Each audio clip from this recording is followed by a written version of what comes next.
Salut les prévoyants et bienvenue sur ma chaîne. Aujourd'hui je te retrouve pour une nouvelle vidéo, on va parler d'aquaponie. L'aquaponie c'est un système qui m'intéresse depuis quelques années. Je me renseigne, je vais à la rencontre des gens. Je me suis d'ailleurs acheté ce magnifique bouquin, Aquaponie, le guide de référence. Si l'aquaponie c'est un sujet qui t'intéresse, je te recommande fortement ce genre de bouquin. C'est la référence francophone tout simplement.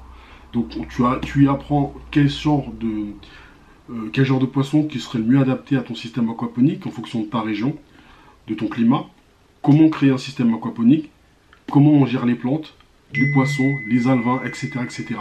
Pour moi, c'est un super livre. Je te mettrai le lien dans le descriptif sous la vidéo si cela t'intéresse. Donc on va maintenant aller à la rencontre de Karim qui va nous expliquer son projet de système aquaponique, ce qu'il a mis en place, et j'espère que ça vous donnera quelques petites idées. Bonjour Karim. Salut Steven. Tu vas bien? Ça va bien, merci. Ok, alors tu peux te présenter, nous expliquer ce qu'on fait ici? Eh ben, je m'appelle Karim Kemali et j'ai fondé l'association Aquaponie Antilles il y a 6 ans maintenant. Et ici on est à l'Oricisque sur un site d'aquaponie partagée. Ok, donc on est dans un endroit, on est au milieu des tours hein, carrément? Exactement, en plein milieu de la cité. Ok, et comment ça fonctionne ceci? Ça fonctionne un petit peu comme un jardin partagé, sauf que là on a la particularité d'être en aquaponie, donc en hors-sol, avec en plus l'élevage de poissons, et du coup ce que ça implique, c'est-à-dire nourrir quand même les poissons. D'accord, tu as réussi à produire combien de kilos de légumes à peu près? C'est notre 3e récolte, donc on est au début de la production végétale. Okay. On compte pas. Donc on a fait, la dernière fois qu'on a fait des récoltes, on a partagé dans la cité, on a partagé 130 laitues. 130 laitues, d'accord. Et tu arrives à avoir des fruits?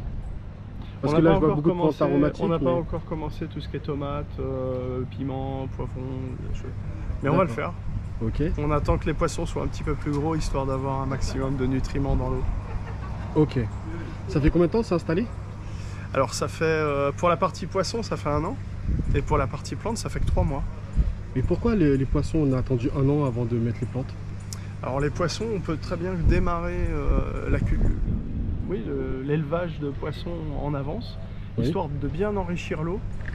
Ce qui fait que quand on démarre, et ça a été notre cas, hein, quand on a démarré la première production de plantes, les laitues, ça a explosé tout de suite. Tout le monde me l'a dit, les laitues, en 3 semaines, elles étaient énormes. Bah oui, mais c'est normal. D'accord. L'eau était bien enrichie. Ok. Tu peux nous montrer à quoi ça ressemble? Allez. Ok. Alors on va commencer par les poissons. Là on a 2 bacs de 1000 litres, quasiment de 1000 litres. 900 litres. Ici on a mis des poissons qui ont un petit peu plus d'1 mois. Pour la plupart, on a 130 poissons dans ce bac. C'est des rougets créoles. Ça fait partie de la famille des tilapias, donc un poisson africain au départ qui est très bien adapté du coup au climat tropical de la Guadeloupe. Ok. Donc c'est facile, c'est vraiment facile à élever. Ils se reproduisent même en captivité dans ces bacs. Ok. Il y a des bébés qui passent un petit peu dans tous les modules, on les verra. Ah, parce qu'en fait, les bacs sont interconnectés? Tout est interconnecté, tout ce qu'on voit, tous les modules. D'accord. C'est un seul et même système, c'est une seule et même eau qui tourne en permanence. Et ces poissons sont-ils adaptés au climat européen? L'été. Que l'été? Oui, à partir de 17 degrés, ils meurent. En dessous de 17 degrés en fait. Voilà. D'accord.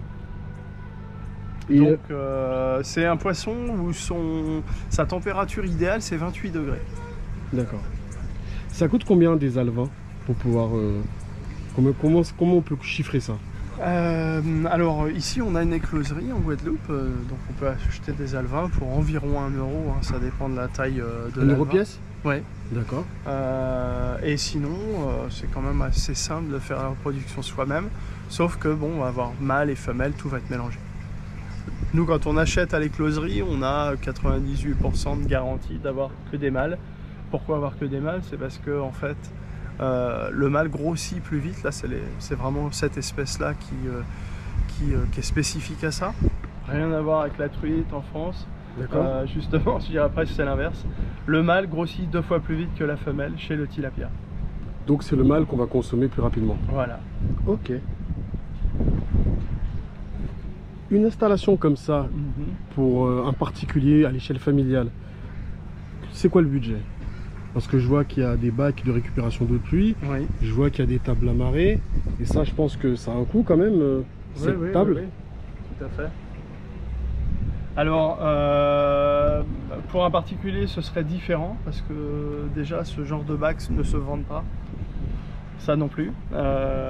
Donc là, ça a été vraiment conçu et réalisé pour quelque chose qui va se faire dans une cité.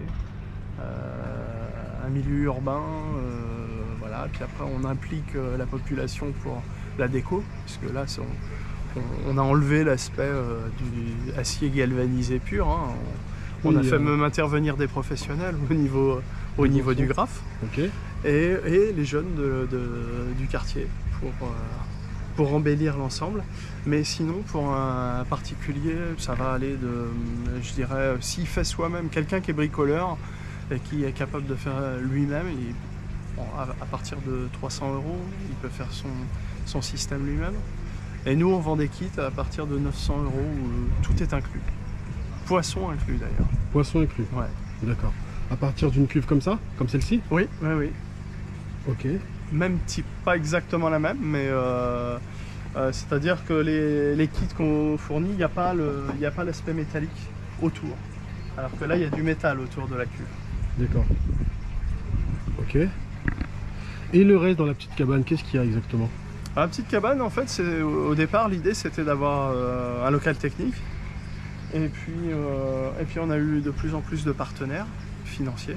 Ok. Et du coup, on s'est dit, autant faire des choses qui nous tiennent à cœur, c'est-à-dire faire avec des matériaux recyclables. Le bambou? Là, c'est que du bambou, quasiment. Et en plus de faire de la culture sur la toiture. Chose qu'on a faite, donc on a fait une culture de cresson pendant 2 mois sur la toiture. La toiture est entièrement une surface de culture. Mais avec l'eau de l'aquaponie? Ouais, tout est à... Et comment ça fait pour monter là-haut? Avec une pompe? La même pompe qui fait tourner le circuit. Donc ça fait l'ensemble. Tout ça, c'est un ensemble qui monte sur le toit, on a 3 boucles. Qui redescend. Là, actuellement, la partie toiture est fermée parce que on veut nettoyer, on veut changer quelques tuyaux, faire quelques modifs techniques, parce que c'est du jamais vu, hein, on l'a inventé en fait. D'accord. Et du coup, on avait trop de pertes d'évaporation, donc on va réduire le débit d'eau, faire quelques modifs, et on va reprendre. Donc vous allez voir ce que ça donne en fait par rapport au cresson qui a poussé, puis que là on laisse griller, hein, et là il se prend du soleil et du vent, donc tout est mort, mais on voit qu'il y a eu une grosse production. Là les résidents du quartier, en fait, ils y allaient avec des cabas. Carrément. Pour récupérer du cresson. Alors que du cresson en Guadeloupe, on n'en trouve pas facilement. Et là, ils y allaient avec des cabas. Ok. On a 15 mètres carrés en toiture. Donc forcément, on produisait beaucoup. Mais d'un autre côté, on produisait beaucoup là-haut et moins là. Ah. Donc c'est vrai qu'on manquait de gros poissons. Parce qu'ils prenaient tous les nutriments. Pour gérer en fait la biomasse. La biomasse, en fait, c'est la quantité de poissons et l'azote que ça apporte, et évidemment les nutriments que ça apporte aux plantes. Il faut que ça se soit proportionnel à ce qu'on a en plante. Et alors là, on avait énormément de cressons en toiture, donc du coup ça avait un petit peu du mal à suivre là, alors que maintenant qu'on a arrêté le cresson, là ça explose sur la table de culture. D'accord. C'est une table de culture en radeau, c'est pas des tables à marée. Ah, c'est quoi la différence? Ah je vais te le montrer assez rapidement. Des tables à marée, dans les tables à marée, il y a des billes d'argile ou un substrat dans l'intégralité du bac. Ouais. Alors que là, dans notre bac, on a que de l'eau. Ah d'accord. Voilà. Là, donc on a 30 cm d'eau et les racines, elles sont gigantesques. vivent dans l'eau. Elles vivent pas avec des marées. Ok. Donc les billes sont juste dans les petits pots. C'est tout. Voilà. Mais sinon, c'est à peu près le même concept. Sauf que là, nos plantes vivent sur un support, sur un petit pot comme ça, où il y a différentes tailles de pots. Du coup, ça limite un petit peu la propagation de la plante. D'accord, vu que c'est un jardin créole partagé, on peut dire ça comme ça, Ouais.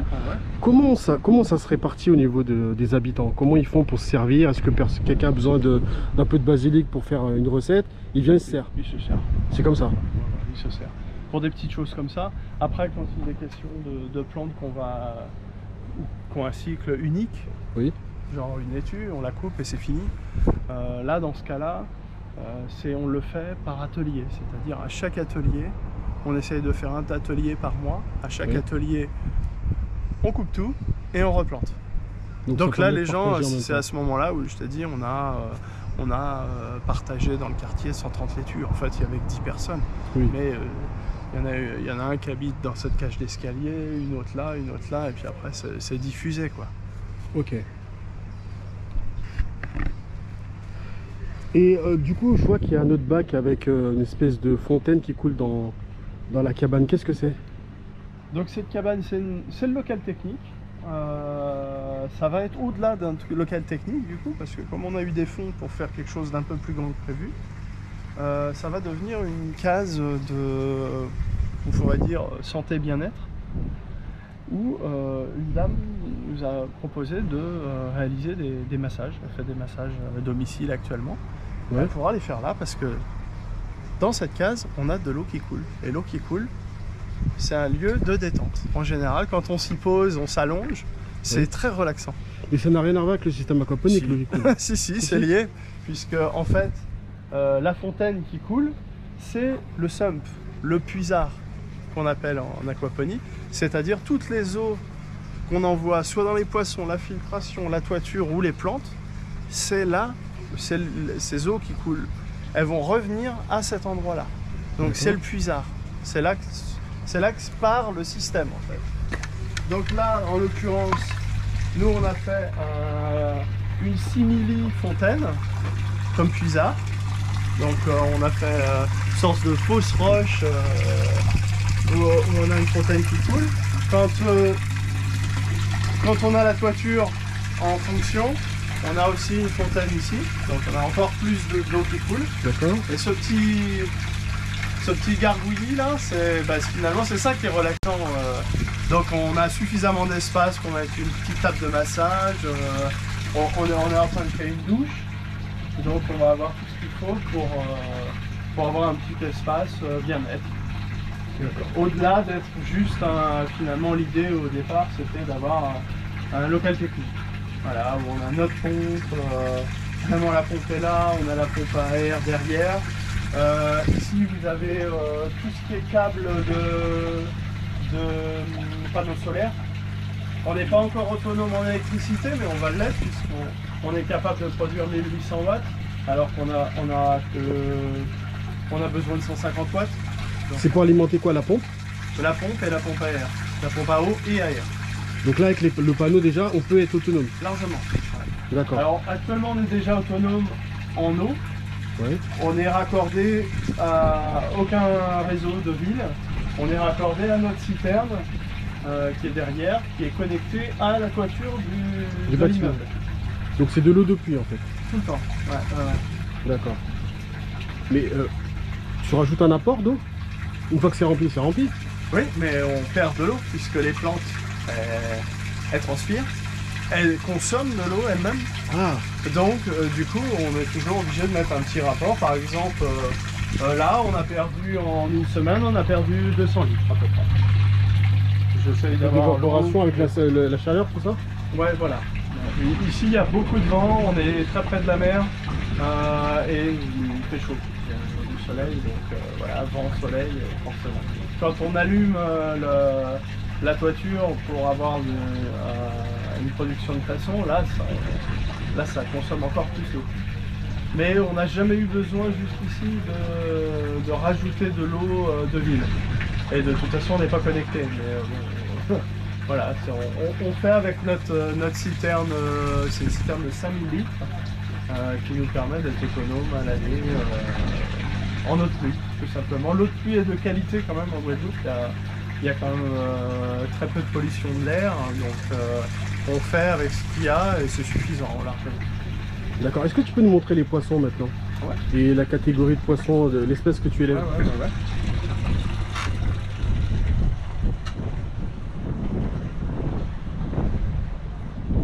Alors les rouges et créoles, je vais essayer de les faire venir un peu en surface. Dès qu'il y a un peu de monde, ils ont peur. Donc qu'est-ce que tu leur donnes là?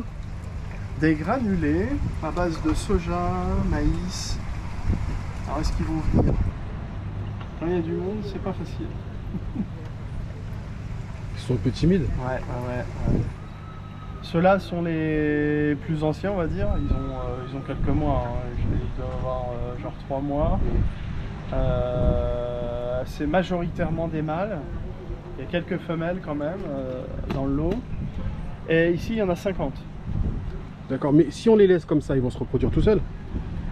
Ou il faut les aider un petit peu? Ils vont se reproduire, oui, mais déjà il y a peu de femelles et en plus la majorité des alevins vont être mangés par les mâles. Ah, d'accord. Donc en fait pour faire vraiment de la reproduction, il faut séparer mâle, femelle une fois que... Voilà, ça y est, ça commence à... Ils sont assez vifs, hein? Allez.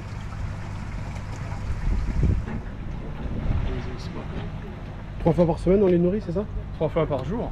Par jour? Ah oui, 3 fois par jour, ouais. On a des résidents qui viennent très tôt le matin. Là, ils s'inscrivent plus sur le tableau. Mais au début, c'était, je voyais des heures, genre 5h30 du mat, 6h. Les gens passaient pour les nourrir. Et à midi, c'est plutôt les... Il y a encore des enfants. Je dirais même ados, ils doivent avoir 13 ans, quelque chose comme ça, qui les nourrissent quand ils sortent de l'école en fait. Et puis sinon il y en a le soir. Il y a des adultes qui passent le soir pour les nourrir. Donc ça c'est ceux-là qu'on fait majoritairement grossir. Ceux-là on va les amener à terme à peu près 300, 400, 500 grammes. Où là ensuite on va les consommer, hein. On va les manger probablement ici on va faire des grillades, hein. On va faire un petit barbecue dans le quartier. Et puis on en a ici où c'est plutôt des alevins qui ont déjà bien grossi, qui ont 2 mois et qui sont 130. Il y a 130 alevins. Alors là il y a un petit peu de tout, c'est-à-dire qu'il y a des poissons d'élevage et des poissons sauvages. Enfin des alevins de poissons sauvages. Qu'est-ce que ça change concrètement? Les poissons des alevins de poissons sauvages vont beaucoup moins grossir. Dans la nature, c'est très rare que le tilapia atteigne 400, 500 grammes, sauf si vraiment ils trouvent une source de nourriture régulière et qui s'y colle, mais sinon c'est assez rare. Donc c'est un choix par rapport au volume que vous avez? Oui, là on avait besoin de biomasse en fait, on avait besoin de beaucoup de nutriments, on avait toute notre production végétale qui démarrait et en même temps pas beaucoup de poissons. Donc l'aquaponie c'est ça, c'est aussi réguler la quantité de nutriments par rapport à la quantité de plantes. Et on avait finalement trop de plantes par rapport à la quantité de nutriments qu'on était capable de produire. Donc on a mis plus de poissons que nécessaire. Et finalement de ce bac, plus ils vont grossir et plus on va les enlever ou les passer dans l'autre bac. D'accord. Parce que là il y en a trop. Mais il n'y en a pas trop actuellement par rapport à leur taille. Il y en a trop si on les laisse là grossir à l'état adulte. C'est-à-dire 130 poissons, 400 grammes, là ça risque de faire trop. Okay. Pour un professionnel, ce serait pas énorme, mais là, on est quand même dans un milieu urbain où les gens sont pas professionnels, et ça arrive que voilà, ils font des petites erreurs, donc on peut pas se permettre d'avoir autant de poissons, ce serait trop risqué en fait. Ok. Alors j'ai une autre question. Là, on est dans le cadre de ton association. Oui. Mais est-ce que toi, à titre personnel, chez toi, tu as un système aquaponique? Bien sûr, oui. Donc pour ta vie familiale. Et donc à l'heure actuelle, t'achètes plus de poissons à la poissonnerie? Non, c'est vrai. Donc tu as du poisson constamment toute l'année? Oui. J'essaye d'avoir un bon stock tous les 6 mois en fait. Mais du coup, ça m'oblige à gérer, c'est-à-dire des fois malheureusement de congeler des poissons parce que j'en ai trop d'un coup. Oui, ok. Je fais à peu près 25 à 30 kilos tous les 6 mois. Ah, c'est pas mal. Mm. D'accord. Ça Et, fait beaucoup, en fait. et au niveau de production légumes, qu'est-ce que tu produis, toi? Bah, j'ai tout essayé en fait. Donc là, récemment, j'ai fait beaucoup de tomates cerises. Ouais. Ça a très bien marché, mais du coup, ça m'a envahi tout mon système, qui est beaucoup plus petit. En fait, mon système, c'est le prototype de ce qu'il y a ici. C'est-à-dire, l'étape de culture qu'on a ici, Ouais. c'est ce que j'ai chez moi x4. Voilà, D'accord. ici, moi j'ai qu'un module, et ici on en a 4. Donc un module qui a été fait par Métallier. Oui, oui, oui. Mais c'est quand même de la récup. Hein. Tout le métal, il y a très peu de métal qu'on a acheté là en fait. C'est que du recyclage de bornes d'apport volontaire, de bornes de recyclage en fait. Les bornes de recyclage de verre ou de carton. D'accord. En fait, l'intérieur, il y a une structure métallique. Quand le camion vient chercher la borne, Ouais. il tire sur un crochet, ça ouvre l'ensemble. Et c'est ça qui a été recyclé. C'est l'intérieur de la borne. Ouais. Ah, c'est incroyable. Voilà. Donc en fait là,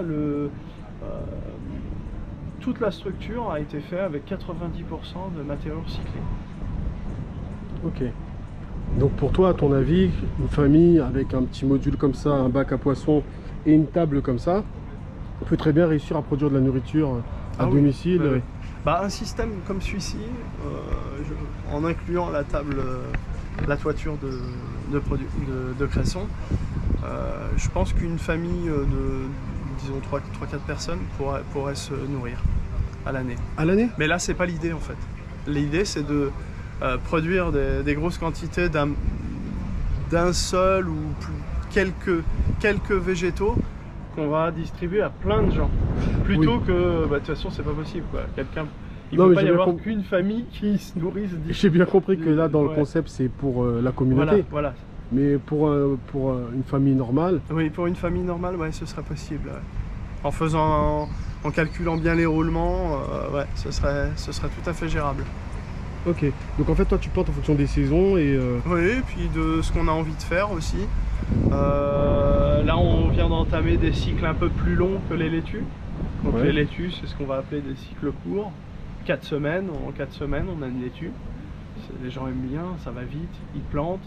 Un mois plus tard, on refait un atelier, ils récoltent. Sur le basilic, c'est un petit peu moins intéressant pour eux parce qu'on plante et on va récolter que 3 mois après. Mais après, on va récolter beaucoup plus souvent parce que là, on va faire de la transformation. Le basilic, l'idée, c'est qu'on en fasse quelque chose. C'est pas du pesto, par exemple. Voilà, exactement. Le pesto, en Guadeloupe, les gens ne connaissent pas forcément. Le basilic, c'est déjà un petit peu moins bien connu. Par le basilic citron, le basilic cannelle, le basilic, les gens ne savent pas forcément quoi en faire. Là, on va leur montrer ce qu'on peut faire de cette production qui est plus longue. Là, on va pouvoir garder ces plants pendant plus de 6 mois. Donc en fait, toi, dans ton association, tu as une logique par la suite pour le futur de transformer ces légumes et d'en faire quelque chose d'autre pour la conservation. Oui, quand c'est des cycles longs, par exemple, ou c'est tout simplement montrer ce qu'on peut faire de l'aquaponie. L'aquaponie, c'est un support, en fait, c'est une excuse. On fait de l'aquaponie, mais qu'est-ce qu'on en fait? C'est pas juste faire du poisson et des plantes, c'est à partir des poissons, qu'est-ce qu'on fait? À partir de ce qu'on va produire en aquaponie, qu'est-ce qu'on fait concrètement? Parce que les gens qui sont en HLM, forcément, ils n'ont pas forcément des dizaines de pieds de basilic, donc il y a des chances qu'ils ne savent pas quoi en faire. Donc là, on va leur montrer, on va faire du pesto, qu'on va simplifier en plus. Le pesto, je pense pas qu'on va mettre des pignons de pain, on va forcément pas mettre de parmesan non plus, on va le simplifier. Mais on va en faire quelque chose qui pour eux auront du sens, c'est-à-dire un agrément pour leur pâte ou pour leur riz. Ok. Écoute, je te remercie de m'avoir accordé ce moment. Pas de problème. Je te dis à bientôt. Merci à toi. Merci à toi. Merci de nous avoir reçus. Merci à tous. Ciao, ciao. Bye.